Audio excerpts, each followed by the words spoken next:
안녕하세요. 북챌런지 카페입니다. 오늘은 뇌과학에 관한 책 2권 소개해 드리려는데요. 이런 분들께 추천해 드리고 싶어요. 내가 나이가 들어서 그런지 왜 이렇게 건망증도 심해지고 말할 때 단어도 잘 안 떠오르지? 어떻게 하면 기억력, 암기력을 좀 높일 수 있을까? 치매에 걸리지 않고 건강한 뇌를 유지할 수 있는 방법은 뭘까?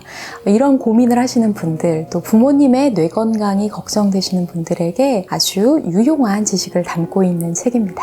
오늘 소개해드릴 책은 늙지 않는 뇌의 비밀, 그리고 삶이 흔들릴 때 뇌과학을 읽습니다. 이 2권인데요. 이 2권의 공통점과 차이점을 비교해서 설명해 드릴게요. 먼저 삶이 흔들릴 때 이 책은 뇌구조 중에 특히 해마에 대한 이야기를 중심으로 하고 있어요. 이 책을 쓴 뇌과학자의 주된 연구 주제가 해마거든요. 이 해마라는 기관은 일시적으로 기억을 만드는 일종의 단기 기억 장치라고 할 수 있는데요. 기억과 학습 그리고 창조적 사고에 중요한 역할을 합니다. 나이가 들면 통상 우리가 뇌세포가 줄어든다고 알고 있지만 이 해마의 신경세포는 평생 증식할 수 있는 능력을 갖고 있다고 하죠. 그리고 늙지 않는 뇌의 비밀, 이 책은 뇌 구조 중에서 특히 전두엽에 대한 이야기를 중심으로 흘러갑니다. 전두엽은 정말 다양한 기능을 갖고 있죠. 정보 처리, 감정 조절, 운동 조절, 언어 조작 등등 인간다움을 관장하는 중요한 기관입니다. 전두엽이 해마와 다른 점은 20대 중반 정도 가장 늦게 완성되어서 40대부터 가장 먼저 퇴화를 시작하는 부위라고 하죠. 실제로 전두엽은 나이가 들수록 점점 무게가 가벼워진다고 해요. 내용의 차이는 이렇고요. 전체 서술 방식에도 좀 차이가 있어요.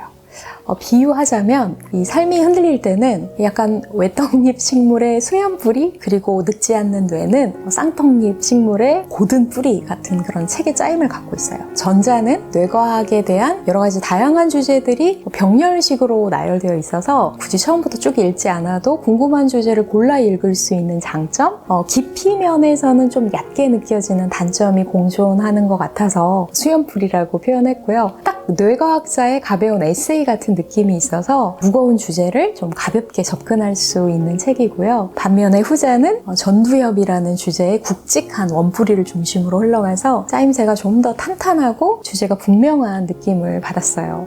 이 비유는 제가 생각해도 참 농학도다운 비유네요. 그런데 이 두 책의 공통점은 결론이 비슷해요. 어떻게 하면 젊고 건강한 뇌를 유지할 수 있는가에 대한 해답은 거의 동일합니다. 궁금하시죠? 바로 말씀드릴게요. 5가지인데요. 이분법적 사고 버리기, 실험하기, 운동하기, 사람들과 연결되기, 아웃풋 만들기. 하나씩 설명해 드릴게요. 첫째, 이분법적 사고를 버려라. 흑과 백, 적 아니면 아군, 100점 아니면 빵점. 완벽주의자일수록 이런 이분법적 사고에 빠지기 쉬운데요. 하지만 우리의 뇌는 불확실성에 놓일 때 더 발전하게 되죠. 전두엽 신경회로가 더 복잡하게 발달한다는 건데요. 어떤 의견이 이렇게 첨예하게 대립할 때 한쪽 편만 들기보다 둘 다 맞는 얘기 아닐까? 또 다른 제3의 대안은 없을까? 이렇게 회색지대로 사고를 확장하는 것이 전두엽을 쉬지 않고 가동시키는 방법이죠. 흑백이 아닌 회색지대를 받아들일 때 뇌의 인지적 복잡성은 높아집니다. 둘째, 실험하기. 한 번도 해보지 않은 첫 경험을 시도해보는 거죠. 뇌 건강의 최대의 적은 타성에 빠지는 것입니다. 늘 걷던 거리, 늘 비슷한 옷차림, 매일 똑같은 음식. 제가 좀 뜨끔한데요.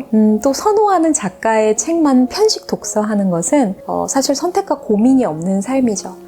하지만 자극이 없는 환경 속에서 전두엽은 점점 쇠약해지고 뇌신경 네트워크는 자꾸 사라진다고 합니다. 아이들의 뇌 기능이 뛰어난 진짜 이유는 뇌가 젊기 때문이 아니라 새로운 것에 대한 호기심, 실험 정신이 강하기 때문이라고 하죠. 물론 새로운 선택과 새로운 실험을 하다가 실패할 수도 있죠. 그럼 또 다른 실험을 하면 되니까 너무 두려워하지 말자고요. 셋째, 운동하기입니다. 주 2회 30분 이상 땀나는 운동을 추천하는데요. 이 기준은 세계보건기구에서 인지기능 저하 및 치매 감소를 위한 가이드라인의 첫 번째 해결책이라고 하죠. 주 2회 30분 이상 땀나는 운동이 우리 뇌의 혈류도 증가시키고 20년 후에 치매 위험을 3분의 1로 감소시킨다고 하니까 꾸준히 움직이시길 바랍니다.